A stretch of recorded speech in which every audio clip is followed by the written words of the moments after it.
बोलिए सियापति रामचंद्र भगवान की जय, सीता माता की जय, भरत शत्रुघ्न की जय, वीर लक्ष्मण की जय, वीर हनुमान की जय, अपने अपने माता पिता की जय, बोल साचे दरबार की जय।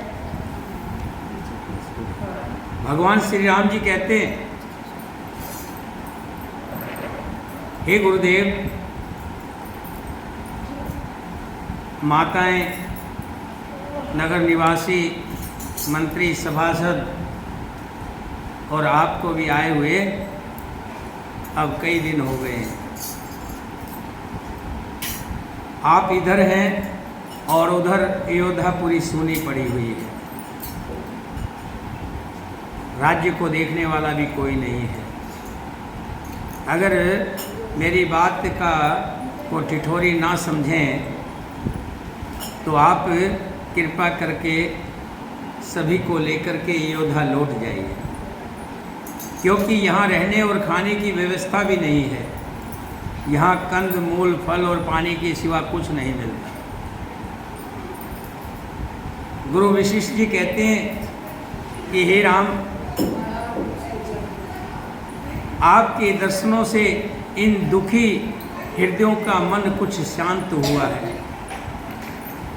2-4 दिन और रुक जाने दीजिए ताकि इनके मन को और सुख मिले। अब राम जी तो गुरु वशिष्ठ जी की बात को काटने वाले थे नहीं। गुरु वशिष्ठ जी कहें और राम जी ना माने, ऐसा हो सकता है? ऐसा कदापि नहीं हो सकता। सभी ने देखा कि 2-3 दिन का समय और मिल गया है। बड़ी खुशी महसूस की कि भगवान के दर्शन करेंगे और यहीं पे रुकेंगे, सानिध्य मिलेगा। सभी योद्धावासी रुके हुए हैं और जो पोल कराल भील हैं वो सबको घुमाने के लिए ले जाते हैं, जंगल घुमाते हैं, जंगल दिखाते हैं। जंगल में मीठे मीठे फल ला करके और उनके नाम बता करके सबको खिलाते हैं और सब लोग पैसे निकाल के उनको कीमत चुकाने के लिए कहते हैं। लेकिन भील और क्रोल हाथ जोड़कर कहते हैं कि हे भगवान,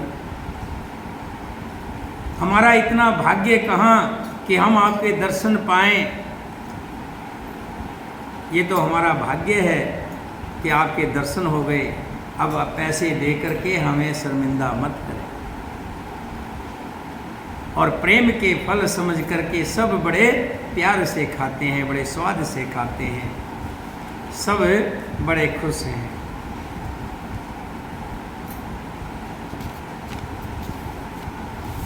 बिरह वन चहु और प्रतिदिन पर मुदित लोग सब, जल जो दादुर मोर भये पीन पावस पर। सब लोग बड़े आनंदित होते हैं और वन में विचरते हैं। जैसे पहली वर्षा के जल से मेंढक और मोर प्रसन्न होकर नाचते कूदते हैं। जब पहली बरसात होती है तो आपने देखा होगा मेंढक बहुत निकलाते हैं और खूब उछल कूद करते हैं। ऐसे ही सभी जो अयोध्या से लोग आए हुए थे सब बड़े आनंदित पाते हैं। राखें राम रजाए रुख, हम सब कर हित हो, समझ सियाने करें अब सब मिल सम्मत हो। सिया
भोजन नार मगन अति प्रीति, बासर जा है पलक सम बीती। अयोध्यापुरी के पुरुष और स्त्री सभी प्रेम में अत्यंत मगन हो रहे हैं। उनके दिन पल के समान बीत जाते हैं, पता नहीं लगता कब सुबह हुई और कब शाम हो गई। सिए सासु प्रीत वेश बनाई, सादर करें सरस सेविकाई। जितनी सासुएं थी उतने ही रूप बनाकर सीता जी सब सासुओं की आदरपूर्वक एक से जैसी सेवा करती है। देखिए माता सीता है तो जगत जननी ही, भले ही मनुष्य रूप में धरती पर अवतार लिया है, ऐसा वेश बनाती है कि सभी सासुओं को पास में जाके उनकी सेवा करती है, चरण दबाती है एक ही समय में। लखान मरम राम बिन काहू, माया सब सिय माया माहू। श्री रामचंद्र जी की सिवा इस भेद को किसी ने नहीं जाना। सब मायाएं श्री सीता राम जी की माया ही है। सीता जी ने सासुओं की सेवा से बस में कर लिया, उन्होंने सुख पाकर सीख और आशीर्वाद दिए। सिए सासु सेवा बस कीनी, तिन ले सुख सिए आशीष दीनी। सेवा के बस में किसी को करना है तो सेवा से बस में करिए। सेवा एक ऐसी अनमोल जुगत है, आप इस सेवा के अनुरूप किसी को भी वश में कर सकते हैं। आपने देखा होगा एक छोटी सी चिड़िया होती है, भैंस के ऊपर बैठती है और अपनी चोंच से भैंस को ऐसे ऐसे करती है और भैंस को बड़ा आनंद आता है, लेकिन भैंस को ये नहीं पता लगता कब वो मांस भी नोच लेती है। सेवा से आप कुछ भी प्राप्त कर सकते हैं। सेवा जो करता है सेवा उसको मिलती है मेवा। सेवा जो है सबसे बड़ा अति उत्तम कार्य है, इससे बड़ा कार्य कोई नहीं है। जिसके अंदर सेवा भाव है, वैसे तो 5 भाव बताए हैं, 5 भाव व्यक्ति के अंदर होने चाहिए, लेकिन सेवा भाव जो है सबसे सुंदर भाव है। जिसके अंदर सेवा करने का विचार आता है वो सबसे उत्तम गिना गया है। सीता जी ने अपनी सेवा के वश में सभी सासुओं को अपने वश में कर लिया। लख सिय सहित सरल दो भाई, कुटिल रानी पछतान अघाई। सीता जी ने समेत दोनों भाइयों श्री राम लक्ष्मण को सरल स्वभाव देखकर सीता जी का इतना सरल स्वभाव, राम जी का इतना सरल स्वभाव, लक्ष्मण जी का इतना सरल स्वभाव, साधु भाव, उसको देख करके कुटिल रानी कैकेयी भर पेट पछता रही है, अपनी करने पर माथा पीट रही है। अवन जमे जाते कैकेयी, महन बीच विधि मिचोन देई। वो पृथ्वी तथा यमराज से याचना करती है कि धरती फट जाए और उसमें मैं समा जाऊं। लोको वेद विदित कवि कही, राम विमुख थल नरक न लेही। लोक और वेद में प्रसिद्ध है और कवि ज्ञानी सभी कहते हैं कि जो श्री राम जी से विमुख है उन्हें नरक में भी ठोर नहीं मिलती, जगह नहीं मिलती। यहो संशय सबके मन माही, राम गवन विधि अवध के नाही। सबके मन में यह संदेह हो रहा है कि हे विधाता, श्री रामचंद्र जी का अयोध्या जाना होगा या नहीं होगा। क्या श्री राम जी अयोध्या जाएंगे कि नहीं जाएंगे। मैंने प्रश्न भी पूछा कि क्या अयोध्या में राम जी जाएंगे या नहीं जाएंगे। निसीन नींद न भूख दिन, भरत विकल सुचि सोच, नीच कीच बिच मगन जस, मीने सलिल संकोच सियावर।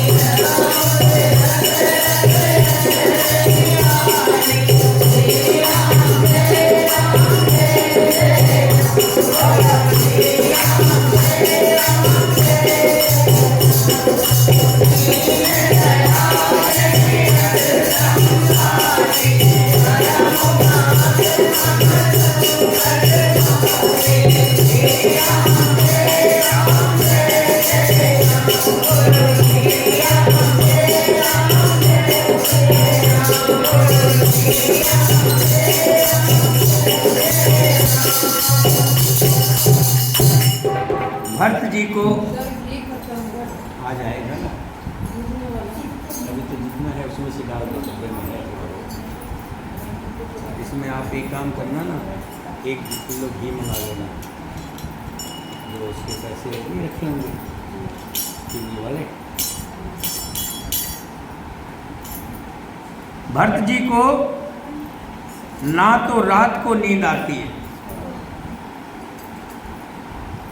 क्यों नहीं नींद आती है। एक ही चिंता सताई जा रही है कि श्री राम जी अयोध्या लौटेंगे कि नहीं लौटेंगे। और ना दिन में भूख लगती है। वे पवित्र सोच में ऐसे विकल हैं जैसे तल के कीचड़ में डूबी हुई मछली को जल की कमी व्याकुलता से सताती है। जब पानी कम रह जाता है तो कीच हो जाती है, और उस कीच में सबसे ज़्यादा परेशान होता है तो कौन होता है, मछली परेशान। कीन मात निष्काल कुचाली, इति भीत जस पाकत साली। कह विधि होए राम अभिषेकु, मोय अवकलत उपाय न एकु। भरत जी सोचते हैं कि माता के बहाने से काल ने कुचाली की। जैसे धान के पकते समय इति का भय आ उपस्थित हुआ। इति एक कीड़ा होता है, देखा इति, टिड्डी भी बोलते हैं उसको। जो धान के खेत में होता है। हाँ, धान के खेत में जब धान पका होता है उस टाइम टिड्डी का बड़ा डर होता है, खराब कर देती है फसल। सूखा बोलते हैं, सूखा बोलते हैं। हाँ,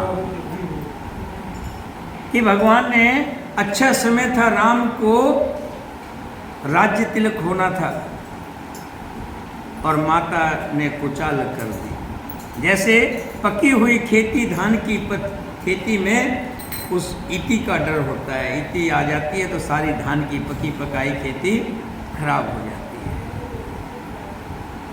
के ही विधि होए राम अभिषेकु। लक्ष्मण जी तो भरत जी सोच रहे के ही विधि होए राम अभिषेकु, मोए अवकलत उपाय न एको। अब श्री रामचंद्र जी का राज्याभिषेक किस प्रकार हो, मुझे तो एक भी उपाय नहीं सूझता। कई बार कोई संकट आता है, कोई चिंता होती है तो उस समय पता नहीं बुद्धि भी काम नहीं करती। अबे वो हमारे एक जानकार थे, मेरे बड़े प्रेमी थे, उनके साथ कोई बात हुई, मुझे 4 दिन बाद पता लगा। तो मैंने कहा यार तुमने मुझे बताना चाहिए था भाई। कहता जी बुद्धि काम नहीं। उस समय रोशन सर। नहीं, कोई और था। उस टाइम बुद्धि काम नहीं करती व्यक्ति की। कि मित्तल साहब कहने लगे सच्चाई में बता रहे कि उस टाइम बुद्धि काम नहीं की। ऐसे ही भरत जी, अब उनकी बुद्धि काम नहीं कर रही, क्या करूं? बहुत कुछ सोचते हैं। क्या कहते हैं? अवश्य फिरे गुरु आयुष्मानी, मुनि मुनि कहब राम रुचि जानी। फिर मन में विचार लाते गुरु जी से कहता हूँ, क्योंकि गुरु जी की आज्ञा श्री राम जी अवश्य मानेंगे, और जो गुरु जी कह देंगे तो राम जी मना नहीं करेंगे। राम जी गुरु जी की बात को नहीं काट सकते, इसलिए गुरु जी से कहता हूँ। फिर मन में आता है कि गुरु जी कभी नहीं कहेंगे, क्योंकि गुरु जी वही बात कहेंगे जो राम को सुहाती होगी। राम जी के ऊपर की बात कभी भी गुरु जी नहीं कहेंगे। मात कहो बहुरग रघुराऊ, राम जनी हट करब के काऊ। माता कौशल्या के कहने से भी रघुनाथ जी लौट सकते हैं, पर भला श्री राम जी को जन्म देने वाली माता क्या कभी हठ करेगी? जिद करके कहेगी चलो बेटा? नहीं, बात मन में आती। मोहे अनुचर कर कतिक बाता, ते मैं कुश में माम विधाता। अगर मैं हट करता हूँ उसमें भी समय खराब करने वाली बात है। एक तो मेरे दिन अच्छे नहीं चल रहे, वैसे ही माता की वजह से बुराई का पात्र बन गया। यदि मैं हट करता हूँ तो इसमें भी अधर्म होगा, क्योंकि सेवक का काम सेवा करना होता है, हट करना, जिद करना नहीं होता। एक हो जुगत न मन ठहरानी, सोचत भरत रैन बिहानी। एक भी युक्ति भरत जी के मन में नहीं ठहरती। सोचते सोचते रात बीत गई। भरत जी प्रातःकाल स्नान करके और प्रभु श्री राम जी को सिर नवाकर बैठे ही थे कि ऋषि वशिष्ठ जी ने उनको बुलावा भेज दिया। गुरुपद कमल प्रणाम कर, बैठे आयुष पार। देखिए, ध्यान दीजिए, कितनी सुंदर बात है। गुरुपद कमल प्रणाम कर, क्या? गुरु के चरणों को प्रणाम कर। बहुत एक एक जो दोहा और चौपाई है, आप ध्यान देंगे तो बिल्कुल एक एक समझ में आएगी, एक एक शब्द का आपको अर्थ मिल जाएगा, लेकिन ध्यान से सुनने वाली बात। गुरुपद कमल प्रणाम कर, बैठे आयुष पाए। विपर महाजन सचिव सब, जुरे सभासद आय सिया।